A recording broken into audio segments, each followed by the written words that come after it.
Mission 23 को लेकर BJP action mode में है।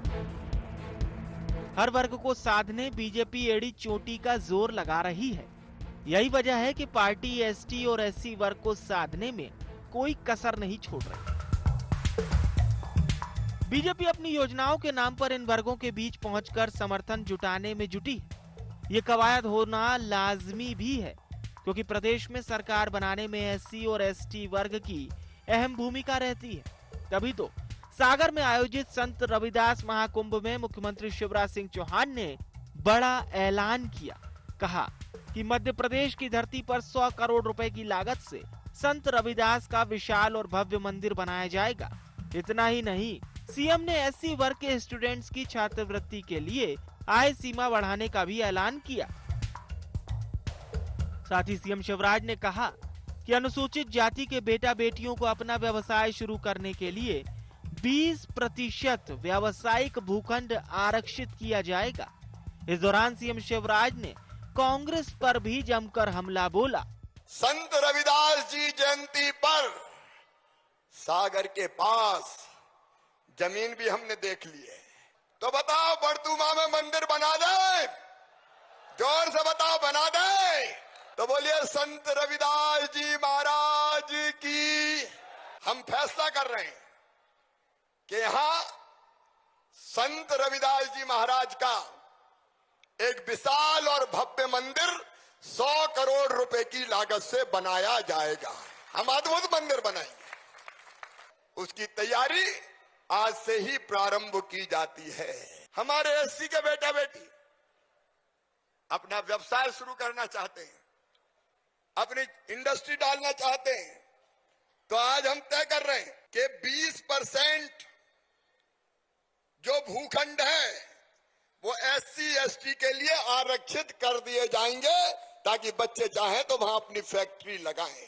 जो हमारे दलित उद्योगपतियों का एक संगठन है, उसको हम एक क्लस्टर देंगे जहां एससी के लोग अपने उद्योग लगाएं। अब एससी के जो बेटे बेटी हैं, अभी तक उनको स्कॉलरशिप के लिए जो सीमा थी आय की, वो थी 6 लाख वार्षिक। अब महंगाई का जमाना है, बताओ ये सीमा बढ़नी चाहिए कि नहीं? तो ये सीमा 6 लाख से बढ़ा के 8 लाख रुपया की जाती है स्कॉलरशिप के लिए। कांग्रेस के लोग बातें करते हैं, आए थे 15 महीना के लिए। ऐसे लोग जिन्होंने हमेशा केवल छलाए वोट के लिए, ये अहंकारी लोग ये मानते हैं कि हम तो अरबपति खरबपति, हम कहां किसके सामने झुकेंगे। संतों का अपमान करने का पाप किया तो कमलनाथ आपने किया। मैं पूछना चाहता हूं कौन सा काम किया इनने? 1.25 साल में कोई काम एससी के लिए किया? केवल वादे करना और प्रदेश को लूटने का काम किया। वहीं दूसरी ओर कांग्रेस भी सभी वर्गों को साधने में जुटी हुई है। जहां खुद को दलित हितैषी बताकर बीजेपी पर निशाना साध रही है। कांग्रेस का कहना है कि बीजेपी ने दलितों के लिए कुछ भी नहीं किया। इस भारतीय जनता पार्टी की मध्य प्रदेश में सरकार 18 साल से है, देश में 10 साल से है। पहले इनको ये दलित वर्ग नहीं दिखा, तो ये उनके दोहे को लगा रहे हैं, उनके खिलाफ काम कर रहे हैं। तो कहाँ से ये समाज को, दलित वर्ग को वो कर लेंगे? पहले एसटी को किया, दलित वर्ग को, अब ये फिर ओबीसी को, अब जो है सवर्ण वर्ग को साधने की कोशिश करेंगे। एमपी में सरकार बनाने के लिए अब तक एससी और एसटी वोटर्स का रोल बेहद अहम रहा है। तभी तो बीजेपी कांग्रेस अभी से एससी और एसटी वर्ग को साधने में जुटी है। यहाँ सियासी दल अपने आप को इस वर्ग का खास हितैषी बता रहे हैं। हालांकि ऐसे में सवाल उठ रहा है कि क्या 2023 के चुनावी दंगल में एक बार फिर दलित का दम देखने को मिलेगा? Bureau report, IND 24।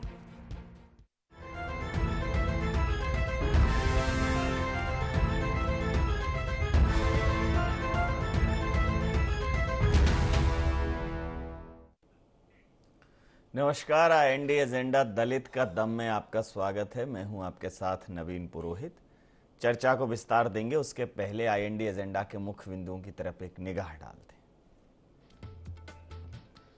मिशन 23 से पहले क्या दलित कार्ड की हुई एंट्री? किसका बेड़ा पार करेगा दलित समुदाय?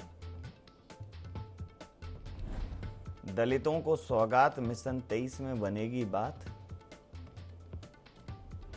दलित कमल को जिताएंगे या होंगे हाथ के साथ? नमस्कार, इन्हीं सवालों के साथ चर्चा में आप सबका पुनः स्वागत है।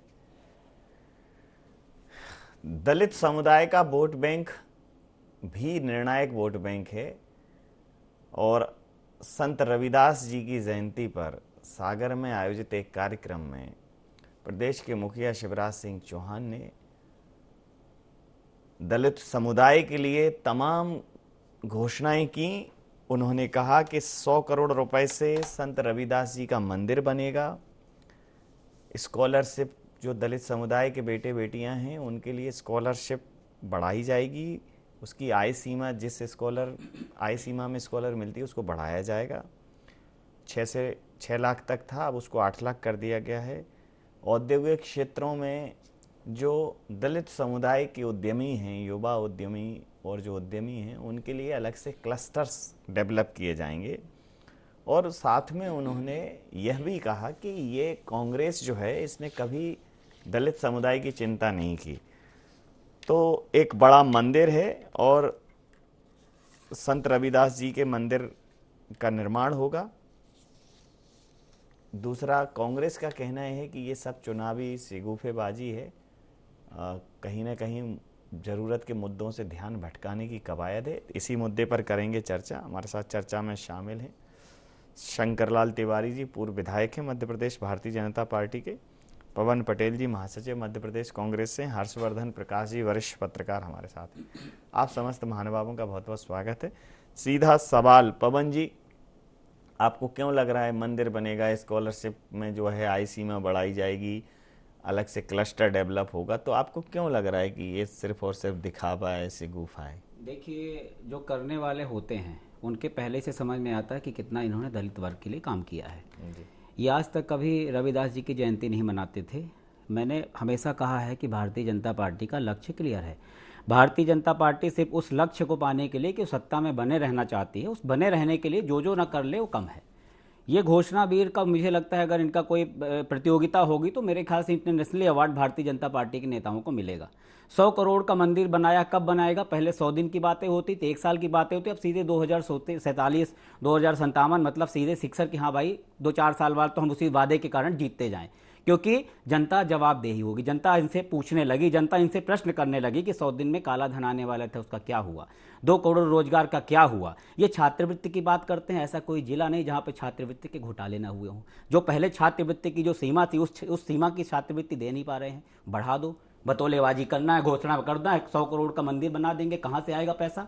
रोज कर्जा लेते जा रहे हैं, 100 करोड़ का मंदिर बना देंगे। सिर्फ इनका एक सफूका रहता है कि ज्वलंत मुद्दों से ध्यान भटकाने का काम रहता है। अगर ये इतने दावेदारी है, इनके सब कुछ इतना है, तो पहले की बातों को बड़ा करने पहले क्यों नहीं किया इन्होंने? अभी इनका बजट है, उसमें शिक्षा और स्वास्थ्य के बजट में कटौती कर दी। वो कटौती करने के बाद इसे बल रहे, तो इनका खुद ही अगर आम जनता आत्मचिंतन करने लगी है, और अगर आम जनता पिछले 2, 4, 6 साल 5 साल का आत्मचिंतन करेगी, तो मैं दावे के साथ कह सकता हूं कि इनकी अब ना घोषणा रखी जाएगी, ना जिस तरह की बतौलेबाजी करते हैं वो नहीं चलने वाली है। जी, शंकर लाल जी, मंदिर बनाएंगे और स्कॉलरशिप के लिए आय सीमा बढ़ाएंगे, अलग से क्लस्टर देंगे दलित समुदाय के उद्यमी जो हैं उनको, तो कांग्रेस कह रही है कि ये सब आपको अब क्यों 18 साल बाद क्यों दिखाई दे रहा है? ये चीज़ पहले क्यों नहीं की? और ये चुनाव की बाजीगरी नहीं है तो क्या है? आदरणीय पुरोहित जी, इनको अगर इनके चश्मे में हम ऐसे ही दिख रहे हैं तो हमें क्या करना है, ये देखते रहें। पर जहां तक बात सबका साथ सबका विकास, ये भारतीय जनता पार्टी का और सबका विश्वास, ये मूल धारणा है। और इस मूल अवधारणा के कारण चाहे अनुसूचित जाति हो, अनुसूचित जनजाति हो, चाहे सामान्य वर्ग हो, चाहे दलित वर्ग हो, चाहे नौजवान, किसान, मजदूर, महिला, बेटी, कोई भी हो, हम सभी क्षेत्रों के सभी वर्गों के लोगों के साथ बैठ करके उनकी पंचायतें करके मुख्यमंत्री जी और उनकी समस्याओं को पहचान करके और उसका निराकरण करते रहे। अब इनको लग रहा है कि आज रविदास जी याद आए। रविदास जी का एक आश्रम शायद आपको मालूम हो, मैहर में बड़ा प्राचीन है। कभी रविदास जी के वहां आना हुआ हो, जो हुआ हो मैं नहीं जानता डिटेल। वहां पर आज से 10 वर्ष पूर्व आदरणीय मुख्यमंत्री जी ने और एक बड़ा आश्रम बनवाया। अब आपको लग रहा आज सागर गए, वो सागर में लोगों ने उनसे अपेक्षा की। अब अभी एक बात आई, भैया मेरे कह रहे थे कांग्रेस के प्रवक्ता कि 100 करोड़ का मंदिर कहां से बनाएंगे, कब तक बनाएंगे। अरे भैया, आप पहले भी यही पूछते रहे और फिर हनुमान चालीसा पढ़ने लग गए। पहले पूछते रहे मंदिर कहाँ बनाएंगे, कब बनाएंगे, तारीख नहीं बताएंगे। अब वो मंदिर बन रहा है, आप चिंता न करें।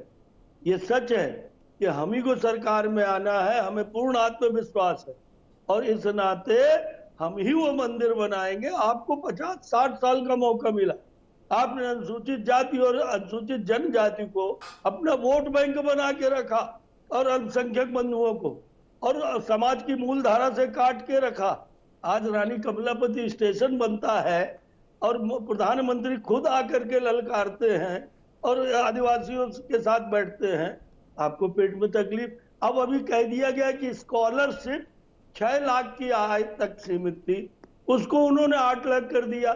सच में महंगाई बढ़ी है और महंगाई अकेले नहीं बढ़ी, वेतन भी बढ़े, आमदनी भी बढ़ी है, लेबर की भी दर बढ़ी है और इस नाते कर्मचारी हो चाहे आम नागरिक हो, उसको अगर 8 लाख रुपए तक की छूट दे दी गई, इसमें तो कांग्रेस को खुश होना चाहिए था। वो अनुसूचित जाति को ठगती रही 40-50 साल और उसके बाद आज मंदोदरी विलाप कर रही है। अगर हमने ये तय कर दिया मुख्यमंत्री जी ने कि गरीब के बच्चे भी, अनुसूचित जाति के बच्चे भी उद्योग लगाएं और जहां भी औद्योगिक क्षेत्र बनेगा वहां पर हम 20% जमीन इन अनुसूचित जाति के बंधुओं को, नौजवानों को देंगे जो उद्योग लगाना चाहते हैं। इसमें क्या गलत है? और आपको लग रहा है चुनाव की दृष्टि से प्रतिक्रिया ले लेता तो प्रतिक्रिया ले लेता हूं। हर्षवर्धन जी, मैं आऊंगा। हर्षवर्धन जी, देखिए, अब भले ही 21वीं सदी की बात हो, लेकिन कास्टिज्म अब पॉलिटिक्स पर बहुत ही ज़्यादा गहरा प्रभाव छोड़ चुका है। अब कास्ट पॉलिटिक्स इतना हावी है कि एक छोटी छोटी चीज़, जैसे अभी इसके पहले कुछ समय तक अभी आदिवासी और समुदाय को साधने की कवायदें थीं, अब SC ST वर्ग को साधने की कवायदें हैं और पिछड़ा वर्ग की भी पंचायतें हुई। कुल मिलाकर भारतीय जनता पार्टी किसी भी वर्ग का वोट बैंक अपने हाथों से जाने नहीं देना चाहती और वो ये चाहती कि उस वर्ग के अधिकतर लोग भारतीय जनता पार्टी के साथ जुड़ें। तो ये जो घोषणाएं हुई हैं संत रविदास जी की जयंती पर, जब उनका क्रियान्वयन शुरू होगा, कुछ तो प्रभाव आम जनमानस पर होता है। कांग्रेस भले ही उसको कोस ले, तो कांग्रेस को कैसे कांग्रेस इसका काउंटर कर पाएगी? क्योंकि ये चीज़ें प्रभाव तो छोड़ती हैं सर। बिल्कुल आप सही कह रहे हैं। और आज की जो घोषणा है मुख्यमंत्री की, एक बड़ी घोषणा है। 100 करोड़ रुपए का उन्होंने एक ऐलान किया है संत रैदास के बारे में। मुझे लगता है कि जैसे जैसे चुनाव की उल्टी गिनती शुरू होने वाली है विधानसभा चुनावों की, वैसे वैसे राजनीति में जाति का मुद्दा और गहराने वाला है। जैसा कि आपने खुद जिक्र किया कि पहले ओबीसी की बात हुई, उसके बाद फिर ST की बात हुई, आदिवासियों की बात हुई और आज दलित कार्ड एक तरीके से खेल दिया, पॉलिटिकल कार्ड खेल दिया। तो भाजपा का अगर आप अवलोकन कीजिए, उनका पुराना जो इतिहास रहा सत्ता से जाने का, तो ये भी देखने में आता है कि जो 2018 का जो चुनाव था, उसमें भाजपा ने आदिवासी और दलित क्षेत्रों में कई जगह अपनी बढ़त गंवाई, जिससे कि नतीजा ये हुआ कि उसको अपनी सत्ता खोनी पड़ी, कमलनाथ की सत्ता आप। अब भाजपा का पूरा प्रयास है कि जो उसने गलती पिछले अपने कार्यकालों में की थी उसको दुरुस्त किया जाए चुनाव से पहले। एक और दूसरी बात, एक संघ का एक बड़ा ही, नवीन जी, वर्ड चर्चा में होता है, सामाजिक समरसता। सामाजिक समरसता जो संघ का विचार है, कहीं ना कहीं उसको भी भाजपा आगे बढ़ाने की कोशिश कर रही है। अभी जो संघ प्रमुख मोहन भागवत हैं, उनका एक बयान था, उस पर काफी विवाद भी पैदा हुआ, जो उन्होंने किसी एक खास जाति को लेके दिया। तो ये सब एक रनअप है सामाजिक समरसता की तरफ, जो विचारधारा है उसको आगे बढ़ाने का। और दूसरा, विधानसभा चुनावों की तैयारी। बिल्कुल ठीक बात है। क्या कहना चाह रहे थे आप, कहिए। देखिए, मैं वही कहना चाह, जो हर्षवर्धन प्रकाश जी ने भी अभी जो बोला कि भारतीय जनता पार्टी 2018 के चुनाव में जहां पे अपनी बढ़त गंवाई थी, वो इसीलिए, मैंने पहले भी यही कहा कि सिर्फ सत्ता को केंद्र बिंदु मानकर सत्ता में रहना, इसलिए इस टाइप की घोषणाएं की है इन्होंने। और ये घोषणा इंप्लीमेंट नहीं होने वाली। अभी आप नोट करके रख लीजिए, घोषणा अगर इंप्लीमेंट हो जाए तो कहिएगा सिर्फ ये चुनावी सफूका निकलेगा। बाद में कह देंगे कि हाँ बोला, तो उसको किसी तरह, जैसे अमित शाह जी ने बोला चुनावी सफूका था, तो उसको कुछ भी बोल के उस चीज़ को पेश कर देंगे। और रही बात जो अभी बोल रहे थे आदरणीय पूर्व विधायक जी की हम हनुमान चालीसा करने लगे, तो हनुमान चालीसा भी करना अच्छी बात है, हनुमान चालीसा पढ़ना चाहिए। अभी इन्होंने जो बोला मंदिर कोर्ट का निर्णय हुआ था, उसके बाद मंदिर बनवाया है, कोई आपने नहीं बनवाया, भारतीय जनता पार्टी ने नहीं बनवाया। उस मंदिर का निर्णय कोर्ट था, उसका सबसे पहले ताला राजीव गांधी जी ने खुलवाया था। इसलिए बहुत सारी बतौलेबाजी आपके चलने वाली नहीं, आम जनता जाग चुकी है। और जो आप इतनी बड़ी बड़ी डीगे हाँक रहे थे, आपने पूछा कुछ कि भाई अभी तक की बात नहीं है, जवाब कुछ हो दिया कि रविदास जी के कहीं पे था, हमने बहुत बड़ा कार्यक्रम किया, लेकिन क्या था, आए थे गए थे, उनको नहीं पता है ना। ये इनका महानता देखिए कि पता होना चाहिए कि क्यों आपने प्रोग्राम किया था। आज आपको पता है कि 100 करोड़ का मंदिर आप बनवा रहे हो, और आपको नहीं पता कि कभी एक हमने प्रोग्राम किया था। हम तो हर साल जयंती मनाते हैं, लेकिन आपने कभी एक प्रोग्राम किया। इनके सवाल से इनका जवाब आता है। इन्होंने नाम देते हैं, इन्होंने वाल्मीकि सुमित्रा जी को राज्यसभा सदस्य बना दिया, उसकी वाहवाही लूट ली कि हमने किया। और उन महिला को सागर में सर्किट हाउस में उनके कपड़े फेंक दिए गए, और पूरा सामान अंतरह वस्त्र तक फेंके गए उनके, क्योंकि किसी एक मंत्री को आना था। तो इस तरह का इनके यहाँ दलितों के साथ बर्ताव होता है, जो अपने आप जग जाहिर है। सिर्फ मैंने कहा कि ये बतौलेबाजी में इनको कोई हरा नहीं सकता है।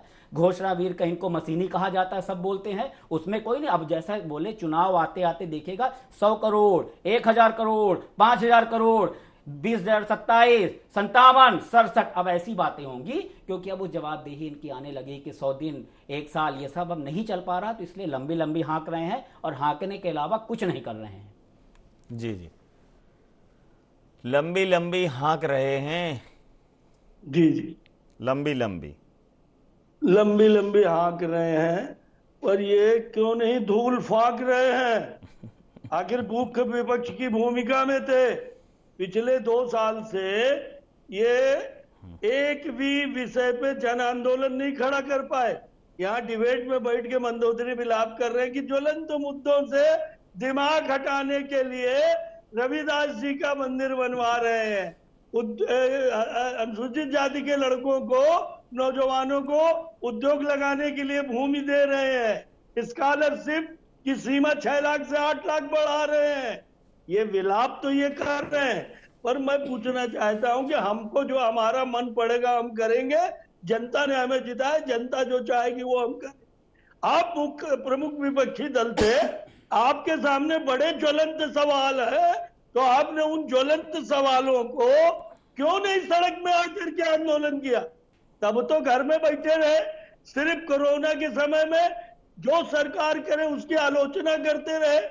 सिर्फ आलोचना करने से नहीं होता, जब आरोप झूठे होते हैं, जब आरोप सतही तौर पर होते हैं, जब आरोप राजनीतिक विरोध के कारण लगाए जाते हैं, जनता उनको ठेंगा दिखाती है। आपने नोटबंदी पे मंदोदरी विलाप किया, जनता ने ठेंगा दिखाया। आपने जीएसटी पे विलाप किया, जनता ने ठेंगा दिखाया। आपने आपकी पार्टी को लात मार करके 24 विधायक चले आए। आपके नेताओं के कारण आपने कहा जयचंद है, बेईमान है, उपचुनाव में सबको क्यों दे दिया टिकट? आपके पास नहीं थे क्या विधायक? आपके पास विधायक नहीं तो उनको क्यों टिकट दिया? हमारे लोग को जनता ने लात मार दिया। आप पे दम था तो 5 साल कमलनाथ को काम कर लेने देते, क्यों काम करने नहीं दिया आपने? बतौलेबाजी में मास्टर आप किस तरह की लैंग्वेज यूज करते हो? ठेंगा दिखाया। आप पे दम था तो जनता के पास जाओ, बोलो कि आपने क्या काम किया। आपने नोटबंदी की, आपने तरह की बात है? कोरोना की बात करते हो, कोरोना में रेमडेसिविर दिला नहीं पाए, ऑक्सीजन के कारण कितने लोग मर गए, खाली पिटवाओ, दीपक जलवाओ, ये बात करते हो आप। रेमडेसिविर जो मन पड़ेगा करेंगे, जनता जो चाहेगी वो करेगी। दलाली करते थे। तुम कौन होता है बात में मुद्दत चंद? बताइए ना, तुम कौन सी अकल लगा रहे हो? घर में बैठ करके ट्विटर अरे ट्विटर तो विज्ञापन पेपर बड़े बड़े आयोजन कभी फर्जी ऑडियो, कभी फर्जी वीडियो, कभी पेन करते हो। ये सूपेबाजी से कांग्रेस का सुपड़ा साफ होने जा रहा है। अच्छा, सुपड़ा कैसे बड़ा क्या? एक तो बीच में नहीं बोलते, क्या कहते हैं? ये बात समझ लो, बहुत भविष्य के वक्ता है क्या? एक बार बीच में नहीं बोला था। अरे बीच में हमने नहीं बोला, आपने जब एक एक करके आपने अपने उससे शब्दकोश से शब्द निकालने लगे तो हमारा भी धैर्य कायम नहीं रहा। जिस तरह की आप बात कर रहे हो, आप बताओ ना, विषय नहीं है, क्या विषय नहीं है? आपने ऑक्सीजन दिलाई, कितने लोग ऑक्सीजन के कारण मर गए? कितने लोग ऑक्सीजन के कारण मर गए? कितने लोग रेमडेसिविर के कारण मर गए? चलिए मैं बात करते हैं। तुम्हारे पास जवाब नहीं है। अरे जवाब लो ना, किस चीज का जवाब नहीं है?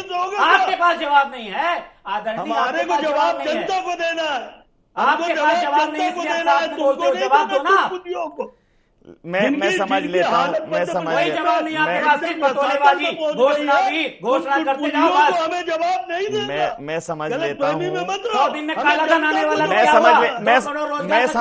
मैं समझ लेता हूँ। हर्षवर्धन प्रकाश जी ही मार्गदर्शन कर पाएंगे अब तो।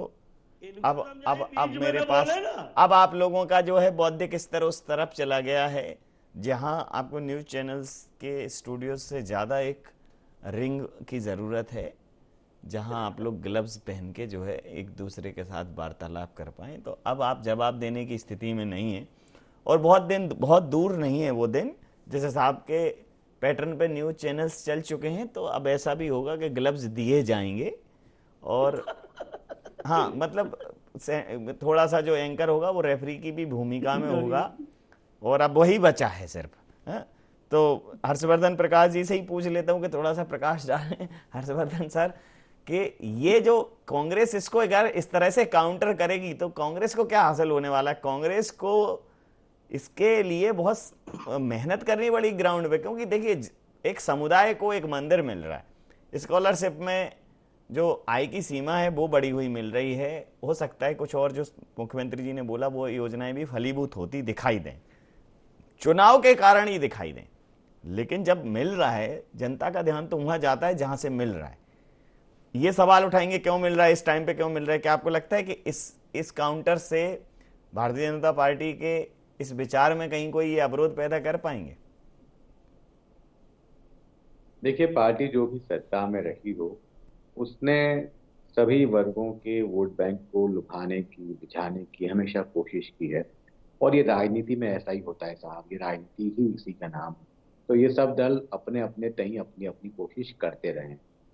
अब सवाल ये है कि कांग्रेस जब अटैक करे इस विषय पे तो उसको तथ्यों के साथ भी बात करना चाहिए कि भाई भाजपा शासनकाल में एक किसी खास वर्ग के साथ क्या बर्ताव हुआ, उसके खिलाफ क्या अत्याचार बढ़े या ना बढ़े, जो भी एक कंपैरेटिव स्टडी उसको पेश करना चाहिए।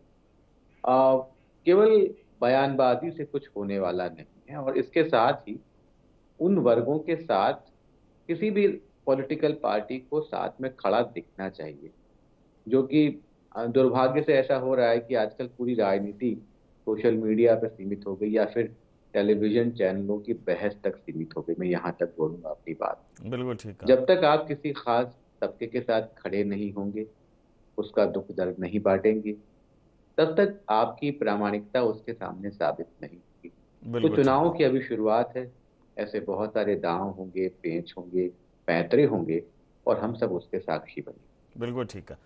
समय सीमा के चलते अब इसके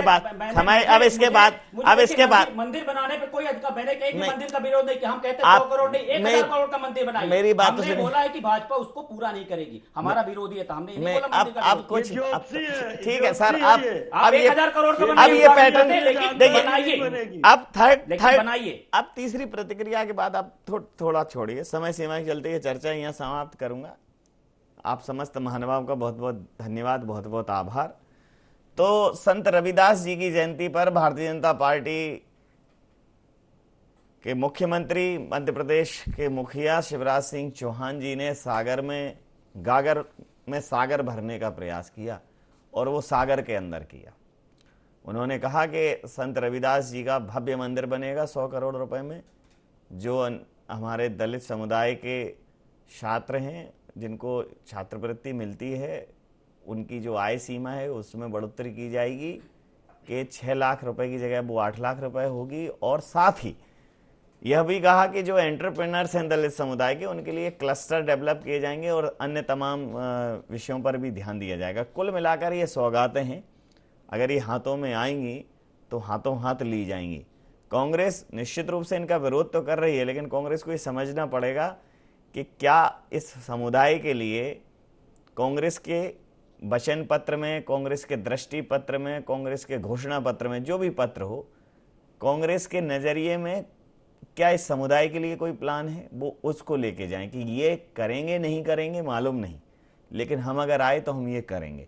वो ज्यादा कारगर होगा। इंडिया एजेंडा में इतना ही। आप बने रहिए IND24 के साथ और देखते रहिए IND24। नमस्कार।